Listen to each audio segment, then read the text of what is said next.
নমস্কাৰ ৫৫৫০টা পদৰ যি ডকুমেণ্ট ভেৰিফিকেশ্যন আনুষ্ঠানিকভাৱে শেষ হ'ল ১৪ জুলাই তাৰিখত আপোনালোকে নিশ্চয় জানে এতিয়া গ্ৰিভিয়েন্সৰ কাৰণে দুটা তাৰিখ দিছে ১৮ আৰু ১৯ জুলাইত যদি কাৰোবাৰ স্পেচিফিক গ্ৰিভিয়েন্স আছে আপোনালোকৰ ডকুমেণ্ট ভেৰিফিকেশ্যনক লৈ বা অন্যান্য কথাক লৈ তাৰ আপোনালোকে স্পেচিফিক প্ৰুফ লৈ সেইকেইটা ডেটত আপোনালোকে DWৰ যি নিৰ্দিষ্ট ভেনু দিছে তাত আপোনালোকে নিৰ্দিষ্ট সময়ত এই গ্ৰিভিয়েন্সসমূহ অভিযোগসমূহ আপোনালোকে দিব পাৰিব এতিয়া আমি আলোচনা কৰিম যে ৫৫ৰ পৰা ৭০ৰ ভিতৰত থকা নতুন পদ্ধতি মতে প্ৰাৰ্থীসমূহৰ আশা আৰু সম্ভাৱনা কিমান গতিকে আমি প্ৰথমতে এলপি খিনিকে আমি আলোচনা কৰিম ৫৫৫০টা পদৰ ক্ষেত্ৰত সুবিধাৰ কাৰণে আমি কেইবাটাও জোন হিচাপত আৰু কেটেগৰি ৱাইজ ভাগ কৰি কথাখিনি ক'ম আৰু আপোনালোকে আপোনালোকৰ মতামত নিশ্চয় জনাব প্ৰথমতে আমি ৫৫ৰ পৰা ৫৭ৰ ভিতৰত থকা যিসকল প্ৰাৰ্থী গতিকে ৫৫ৰ পৰা ৫৭ৰ ভিতৰত থকা প্ৰাৰ্থীসকল আপোনালোকে দেখিছে যে ভেৰিফিকেশ্যনত তেনেধৰণৰ প্ৰাৰ্থী খুব কম মতা হৈছে গতিকে যদি আমি চাওঁ ST হিলছৰ ক্ষেত্ৰত ৫৫ৰ পৰা ৫৭ থকা প্ৰাৰ্থীসকলৰ তেওঁলোকৰ সুযোগ নিশ্চয় থাকিব PWD হওক বা টি টাইপছৰ ক্ষেত্ৰতো ৫৫ৰ পৰা ৫৭ৰ ভিতৰত থকা প্ৰাৰ্থীসকল LPৰ ক্ষেত্ৰত বিভিন্ন জিলাত তেওঁলোকৰ সুযোগ বা সম্ভাৱনা আছে বুলি আমি ক'ব পাৰোঁ আপোনালোকে নিশ্চয় ভেৰিফিকেশ্যনতো তেনেধৰণৰ নম্বৰ থকা প্ৰাৰ্থী এইকেইটা কেটেগৰি মাতিছে গতিকে PWD ST হিলছ আৰু আপোনাৰ টি টাইপছৰ ক্ষেত্ৰত ৫৫ৰ পৰা ৫৭ৰ ভিতৰত থকা প্ৰাৰ্থীৰ সুযোগ আছে আৰু তাৰপিছতে যদি আমি চাওঁ ৫৭ৰ পৰা ৫৯ৰ ভিতৰত কোনসকল প্ৰাৰ্থীৰ সুযোগ আছে ৫৭ৰ পৰা ৫৯ৰ ভিতৰত যদি আপোনালোকে চাই ST প্লেইনছ বা SC ক্ষেত্ৰত যিবিলাক ডিষ্ট্ৰিক্টত বেছি সংখ্যক পোষ্ট আছে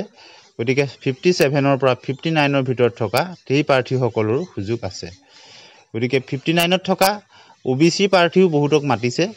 কিছু সংখ্যক জিলাত গতিকে সেই হিচাপত OBCৰো 59ৰ ঘৰত থকা প্ৰাৰ্থীসকলৰ সুযোগ আছে বুলি আমি জিলা ভিত্তিক হিচাপত চালে কিছু সংখ্যক জিলাত আমি আশা কৰিব পাৰোঁ এতিয়া যদি আমি চাওঁ 59 প্লাসত থকাৰ পৰা 63 লৈকে সেই কেটেগৰিত যিসকল OBC প্ৰাৰ্থী আছে বা MOBC প্ৰাৰ্থী আছে তেওঁলোকৰ কিন্তু সুযোগ আছে আনৰিজাৰ্ভ কেটেগৰিটো 60 প্লাসত মাতিছে দুই এখন জিলাত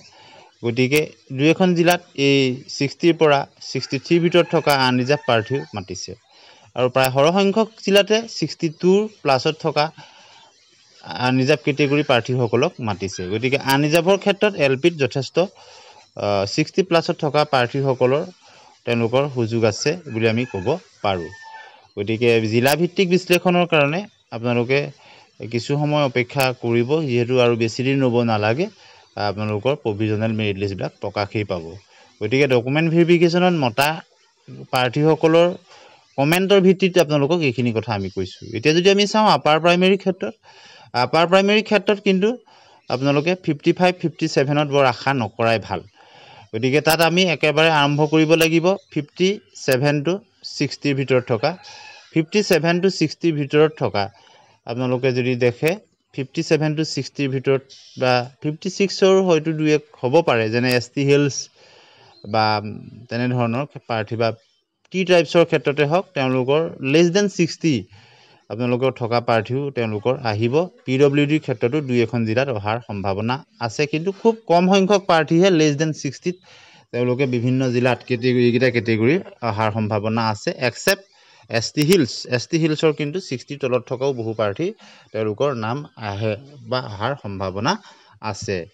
টি টাইপছৰো 60 তলত থকাৰ সম্ভাৱনা আছে আৰু PWDৰ ক্ষেত্ৰতো আছে বাকি যদি আমি চাওঁ ST প্লেইনছৰ ক্ষেত্ৰত 60 পৰা 63 ভিতৰত থকা প্ৰাৰ্থীসকলো তেওঁলোক সেফ জোনত আছে বুলি ক'ব পাৰি আৰু তাতকৈ ওপৰত থকা সকলৰটো কোনো কথাই নাই গতিকে আৰু OBC MOBCৰ ক্ষেত্ৰত কিন্তু 62 প্লাসত থকা প্ৰাৰ্থীসকল বা তাতকৈ বেছি থকা প্ৰাৰ্থীসকল তেওঁলোকৰ এটা সেফ জোনত বা গ্ৰীণ জোনত আছে বুলি আমি ধৰিব পাৰোঁ আৰু প্ৰায় সংখ্যক জিলাতে আপোনালোকে যদি চাই আনৰিজাৰ্ভৰ ক্ষেত্ৰত কিন্তু 65 এটা বেঞ্চমাৰ্ক হ'ব পাৰে আপোনাৰ গ্ৰীণ জোনৰ কাৰণে অৰ্থাৎ সেফ জোনত আছে বুলি তেওঁলোকে ভাবিব পাৰে প্ৰায় সংখ্যক জিলাতে 65 আনৰিজাৰ্ভ কেটেগৰিৰ কাৰণে আপোনালোকৰ এছিষ্টেণ্ট টিচাৰৰ ক্ষেত্ৰত কৈছোঁ ঠিক একেদৰে আছামিজ মিডিয়ামৰ আপোনালোকে যদি সায়েন্স টিচাৰৰ ক্ষেত্ৰত চাই পোষ্টৰ সংখ্যা একেবাৰে কম গতিকে তাত আমি ওপৰ যদি আনৰিজাৰ্ভৰ ক্ষেত্ৰত চাওঁ 67 66 এনেকুৱা ধৰণৰ হ'ব পাৰে আৰু OBC MOBCৰ ক্ষেত্ৰত 65 64 এটা সেফ জোন হ'ব পাৰে ঠিক একেদৰে SC ST প্লেনছৰ ক্ষেত্ৰত 60+ 60 তেনেকুৱা ধৰণৰ হ'ব পাৰে আৰু অন্যান্য ধৰণৰ কেটেগৰী SC ST প্লেনছৰো পইণ্টত কিছু ইফাল ইফাল হ'ব পাৰে 1 নম্বৰ 2 নম্বৰ ইফাল ইফাল হ'ব পাৰে OBC MOBCতকৈ আৰু ST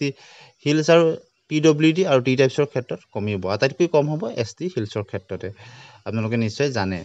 ঠিক একেদৰে হিন্দী টিচাৰৰ ক্ষেত্ৰতো cut off assistant teacher upper প্ৰাইমেৰীৰ সৈতে প্ৰায় একে থকাৰে সম্ভাৱনা আছে কিছু কিছু জিলাত হিন্দী টিচাৰৰ ক্ষেত্ৰত কমিব আনৰিজাৰ্ভৰ ক্ষেত্ৰত 65 64 এটা সেফ জোন বুলি আমি ধৰিব পাৰোঁ হিন্দী টিচাৰৰ ক্ষেত্ৰত ঠিক একেদৰে OBC MOBCৰ ক্ষেত্ৰত 61 62 প্লাছত থকাসকল সেফ জোনত আছে বুলি ধৰিব পাৰোঁ SC ST প্লেনছৰ ক্ষেত্ৰত 59 to 61 বা তাতকৈ বেছি থকাসকলটো সুৰক্ষিত জোনতে থাকিব ঠিক একেদৰে ST প্লেনছৰ ক্ষেত্ৰতো কিছু পইণ্টৰ ইফাল ইফাল হ'ব ঠিক একেদৰে OBC MOBCৰ ক্ষেত্ৰত আপোনালোকে আনৰিজাৰ্ভতকৈ 2 নম্বৰ বা তাতকৈ কিছু কম বেছি তেওঁলোকৰ মাৰ্কছখিনি অহা আপোনালোকে দেখা পাব আৰু ST hills ST planes ST হিলছৰ ক্ষেত্ৰত নম্বৰটো কম হয় আৰু PWDৰ ক্ষেত্ৰতো দেখা যায় যে কম হয় আৰু এইবাৰ T টাইপছৰ ক্ষেত্ৰতো কাট অফ কমিব গতিকে এইকেইটা কেটেগৰীত কম নম্বৰ থকা সকলো তেওঁলোকে এটা সেফ জোনত আছে বুলি ধৰিব পাৰে গতিকে আপোনালোকে আৰু কিছুদিন অপেক্ষা কৰক হয়তো জুলাই শেষৰ ফাললৈ অথবা আগষ্টৰ প্ৰথমতেই প্ৰভিজনেল মেৰিট লিষ্টসমূহ প্ৰকাশ পোৱাৰ পূৰ্ণ সম্ভাৱনা আছে গতিকে আপোনালোকে আপোনালোকৰ মতামত কমেণ্ট ছেকশ্যনত জনাব আৰু কোন কেটেগৰী কোন মিডিয়ামৰ কিমানলৈকে মাৰ্কছখিনি মাতিছে